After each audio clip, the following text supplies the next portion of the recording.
খালেদা জিয়ার অসুস্থতার সাথে নির্বাচনের কি সম্পর্ক? এনসিপি আপনারা দেখেছেন যে অতি সম্প্রতি গতকালকেই তো নির্বাচন কমিশনে গিয়েছে এবং তারা গিয়ে বলেছে যে দেশের রাজনীতি স্থিতিশীল পরিবেশ না আসা পর্যন্ত নির্বাচন তফসিল তো ঠিক হবে না। তানভীর হায়দার, যে দেখুন আমরা শুরু থেকেই শুনে আসছিলাম যে ডক্টর ইউনূস সরকার কোনো নির্বাচন দিবে না, তিনি কোনো নির্বাচন দেওয়ার জন্য আসেন নাই। এখন আমরা দেখছি যে এনসিপি ওয়ালারা তারা নির্বাচন কমিশনে গেছে যে এই খালেদা জিয়ার শারীরিক অবস্থা এরকম, নির্বাচন পিছিয়ে দেওয়া হোক। হ্যাঁ, একেবারে তফসিল ঘোষণা করা হবে কি হবে না অনিশ্চিত। মানে কি তারা কি পুরোটাই এখন মানে নির্বাচন বানচালের একটা উপলক্ষ খুঁজে পেয়েছে?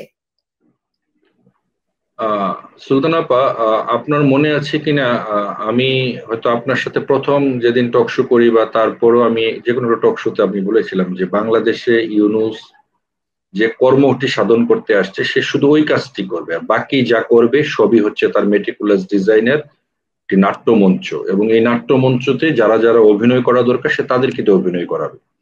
খালেদা জিয়ার অসুস্থতার সাথে নির্বাচনের কি সম্পর্ক? যদি প্রশ্ন করি যে নির্বাচন যদি আপনারা দিতেই চান তাহলে খালেদা জিয়ার অসুস্থতা বা খালেদা জিয়া যে বাঁচবে এই গ্যারান্টি কি আপনাদেরকে আল্লাহ পাক পাঠিয়েছে কোথাও লিখিত? এখন জামাত তো হচ্ছে জান্নাতের দল, এখন জান্নাতের তো সব খোঁজখবর জামাতের কাছে থাকে। এখন জান্নাত থেকে কি এই ধরনের কোনো বয়ান আসছে কিনা যে এই মুহূর্তে খালেদা জিয়ার জান্নাতে যাওয়ার সম্ভাবনা নেই, তিনি বাংলাদেশেই থাকবেন, তাহলে নির্বাচনটি করে ফেলেন, বা তিনি জান্নাতে চলে আসবেন নির্বাচন বন্ধ করে দেন, এই ধরনের খোঁজখবর তো জান্নাত থেকে আসে নাই। এনসিপি আপনারা দেখেছেন যে অতি সম্প্রতি গতকালকেই তো নির্বাচন কমিশনে গিয়েছে এবং তারা গিয়ে বলেছে যে দেশের রাজনীতি স্থিতিশীল পরিবেশ না আসা পর্যন্ত নির্বাচন তফসিল তো ঠিক হবে না। বিগত 15 মাসে স্থিতিশীল শব্দটা কি বাংলাদেশের সাথে আসলে মানানসই? যে একটি দিনের জন্য বাংলাদেশ কি স্থিতিশীল ছিল?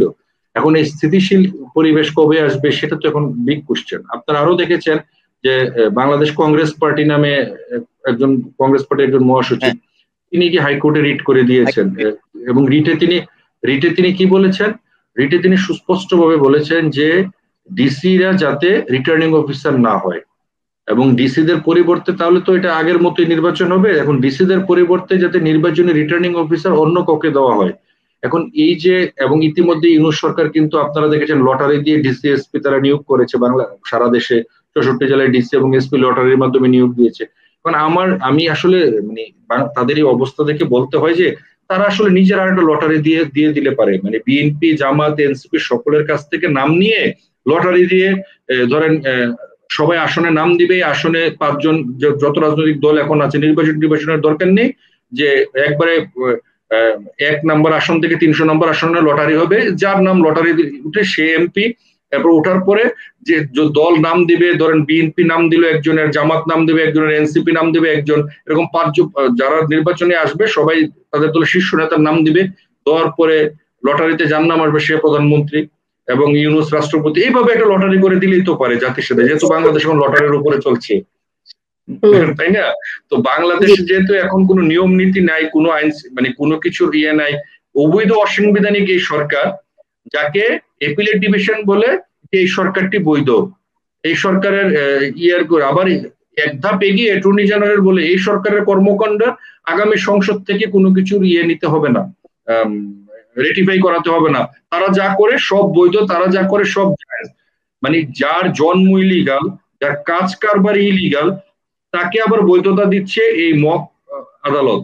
বাংলাদেশে তো এখন সব জায়েজ, এখন কোনো কিছু না জায়েজ বলতে কোনো শব্দ নাই, এখন সুদ জায়েজ,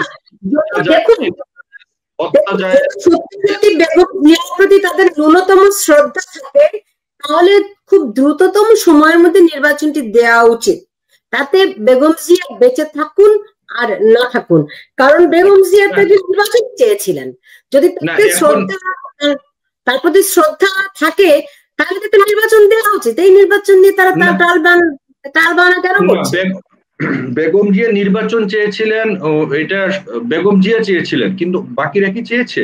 যেমন এনসিপির হচ্ছে আপনার ওই যে হাসনাত আব্দুল্লাহ, সে এসে বলছে যে শেখ হাসিনার ফাঁসি দেখা পর্যন্ত যাতে বেগম জিয়া বেঁচে থাকেন।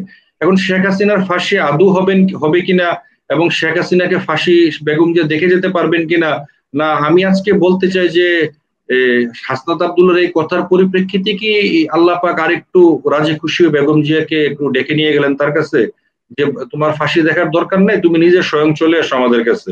এখন ফাঁসি কাঠটাকে দেখে এই দেশ কার ফাঁসি কখন দেখবে, ফাঁসি আদৌ হবে কিনা কারুর, এই জিনিসগুলো তো এখন মিলিয়ন ডলার কোশ্চেন। এবং শেখ জি হাসিনা আপনার জানেন সাবেক প্রধানমন্ত্রী, তিনি কিন্তু বলেছেন যে আমাকে ফাঁসিতে ঝুলাবা, দড়ি কত, কার দড়ি কত শক্ত সেটা আমি দেখতে চাই, সাহস থাকলে প্লেন পাঠাও, আমি আসি, কে কাকে ঝুলায় সেটা আমি দেখবো। তো বাংলাদেশের রাজনীতিতে আমাদের আসলে দেখা শেষ, এখন হচ্ছে কি হিসেব মিলানোর পালা, এখন দেখি হিসাব কোন দিকে যায়। জি, আমাদের সঙ্গে এর মধ্যে জয়েন করেছেন তাজুল ইমাম বনি, আপনাকে স্বাগত জানাচ্ছি। আমরা আমাদের আলোচনা প্রায় শেষের দিকে, তারপরেও বিএনপি চেয়ারপারসন বেগম জিয়ার শারীরিক অবস্থাকে কেন্দ্র করে এবং তারেক রহমান যেহেতু দেশে ফিরছেন না, নেতা কর্মীদের মধ্যে কিন্তু খুবই একটা ডিমোরালাইজড অবস্থা বিরাজ করছে। তার উপরে আমি শুনতে পাচ্ছি সেখানে বিএনপির ভেতরে একটা ভাঙনের সুরও শুনতে পাচ্ছি। তাজুল ইমাম বনি, আপনার কাছে কি মনে হয় বিএনপি কি তার ঐক্য ধরে রাখতে পারবে? ধন্যবাদ আপা, এবং ধন্যবাদ আমাদের আজকের যে আলোচক রয়েছেন সকলকে, এবং আজকের এই টক শোর যারা দেখছেন তাদের সকলকে ধন্যবাদ। আমি ছোট করে যেটা বুঝি, আমার বুদ্ধিশুদ্ধি এত বড় না, তবে খুব সাধারণভাবে যেটা বুঝি যে কারণ হায়াত মউত আল্লাহর হাতে, আর যে অবস্থায় খালেদা জিয়া আছেন, আমি যেসব খবরগুলি পাচ্ছি, আর আমি যেহেতু মেডিকেল লাইনে এখানে আছি, তো উনি ফিরে আসবেন বলে মনে হয় না, নাম্বার ওয়ান। কারণ যখন একটা লোককে এইভাবে কিছুদিন ভেন্টিলেশনে রাখা হয়, ভেন্টিলেশনে রাখার মানেটাই হলো উনার কৃত্রিম ভাবে উনাকে বাঁচিয়ে রাখা। তো কৃত্রিম ভাবে কতটুকু উনি বেঁচে আছেন, ওনার লাংস কাজ করতেছে কিনা, এখন এইটা, কারণ আমি আমার আত্মীয় স্বজন, আমার খুব শ্রদ্ধেয় আমার চাচিকে দেখেছি, উনি প্রায় 30 দিনের মতন ভেন্টিলেশনে ছিলেন। তো ওনাদের তো টাকা পয়সার অভাব নাই, 30 দিন রাখুক আর আরো বেশি দিন রাখুক, কিন্তু এইখান থেকে মানুষ সাধারণত আর ফিরে আসে না। এখান থেকে আমার যেটা মনে হয় উনি একদম শেষ আর কি। তো এটা লন্ডনেই যাক আর আমেরিকাতে যাক, আর এটা ওই পাবনার ওই মেন্টাল হাসপাতালে যাক, তো এখান থেকে ফিরে আসাটা খুব একটা ইতিহাস নেই যখন মানুষ ভেন্টিলেশনে থাকবে। ভেন্টিলেশনটা কৃত্রিম ভাবে ওনাকে বাঁচিয়ে রাখা। অসংখ্য মানুষ ভেন্টিলেশন থেকে ফেরত আসে, সেই নজিরও আছে। হ্যাঁ, কিন্তু বেগম জিয়ার শারীরিক অবস্থা যেরকম, তাতে তিনি কতটা ফিরবেন সেটা আপনি বলতে পারেন। যাই হোক, আমি যেটা আপনাকে প্রশ্ন রেখেছিলাম যে বিএনপি ভাঙনের কবলে পড়ছে কিনা। হ্যাঁ, আর এইটা একটা ব্যাপার, কারণ যেহেতু এতদিন আমরা মনে করেছিলাম তারেক জিয়া বাংলাদেশে ফিরে আসছেন আজকে না কালকে, কালকে না পরশু, যেহেতু মায়ের অবস্থা খুব খারাপ ছিল, এই মুহূর্তে উনি বাংলাদেশে যদি ফিরে আসতেন, বাংলাদেশে যদি থাকতেন, তাহলে হয়তো বাংলাদেশের বিএনপি একটা উজ্জীবিত হতো তাকে দেখে। কিন্তু উনি তো ফিরে আসতে পারতেছেন না, এটা যেহেতু উনি ফিরে আসতে পারতেছেন না, উনি যার জন্য ওনাকে লন্ডনে নেওয়া হচ্ছে, খালেদা জিয়াকে। আর বিএনপির অবস্থা এখন এমন একটা হয়ে গেছে যে এটা লেজে গোবরের অবস্থা, এবং এই বিএনপিকে কন্ট্রোল করার মতন কেউ নেই।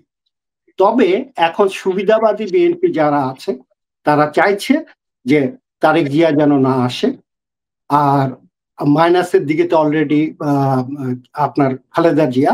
তো এটা একটা ভাঙ্গনের পূর্বাভাস, এবং যেভাবে অবস্থা হচ্ছে, তো এবং একটা জিনিস আগে দেখতাম যেটা 1-11 সময় -2 ফর্মুলা ছিল, এখন -4 ফর্মুলা হয়ে গেছে। তো এই অবস্থায় বিএনপিতে বিরাট একটা ভাঙ্গন দেখা দিবে।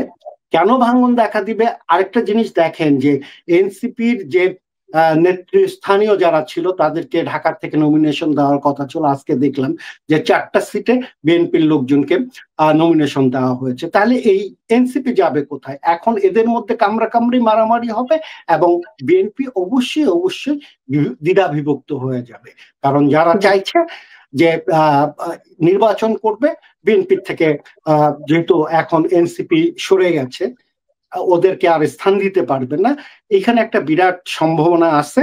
এবং এটা শিওর, নির্বাচন যেহেতু ফেব্রুয়ারিতে হচ্ছে না, যদি কখনো বিএনপি এখন ভেঙে যাবে, এটা এটা এটা এটা সবটুকু বুঝি যে বিএনপি ভেঙে যাবে। এবং শেষ পর্যন্ত যেটা হবে, যে আন্তর্জাতিক যে চাপগুলি আসতেছে, ইনক্লুসিভ নির্বাচন ছাড়া বাংলাদেশে কোনো নির্বাচন বাংলাদেশের মানুষ এবং আন্তর্জাতিক মহল কোনো অবস্থাতেই মেনে নিবে না এবং এটা হবে না। সেই জন্য এখন মনে হয় যদি ইনক্লুসিভ নির্বাচন হয় তাহলে আলাদা ব্যাপার, বিএনপি হয়তো থাকতে পারে, কিন্তু এখন যে খেলাটা খেলতেছে সেটা হলো যেইভাবেই হোক বিএনপিকে ভেঙে টুকরো টুকরো করে দিবে। এবং ওদের যে গুছানো, ওদের যে আইডিয়া, আমাদের ওই আর্মি ক্যান্টনমেন্টে যে সব সিদ্ধান্ত হচ্ছে সেইভাবে এটাকে আগায় নিবে আর কি, আমার মনে হয়। তো বাংলাদেশে নির্বাচন হচ্ছে না, যেটা যদি সত্যি সত্যি বিএনপি ভাঙে, সেই ক্ষেত্রে তো দেখা যাচ্ছে শক্তিশালী অবস্থানে এখন বাংলাদেশে বিদ্যমান অবস্থার মধ্যে জামাতে ইসলামী সেই শক্তিশালী দলে পরিণত হচ্ছে না। আসলে তো এটা আপনার যে 5ই আগস্টের যে কাহিনীটা যেভাবে করা হয়েছে, এটা কিন্তু জামাতে ইসলামী এবং তার লেসপেন্সার এবং আর্মিদের মধ্যে যারা আছে তারাই কিন্তু এই ঘটনাটা ঘটাইছে। বিএনপি যত কিছু বলুক, তারা আন্দোলনে সবকিছু ছিল, অগ্রভাগে ছিল, আসলে এই কথাটার থেকে যেইভাবে হোক এই যে মৌলবাদী যারা আছে তাদেরকে ক্ষমতায় আনার জন্য এই খেলাটা খেলতেছে, নাম্বার 1।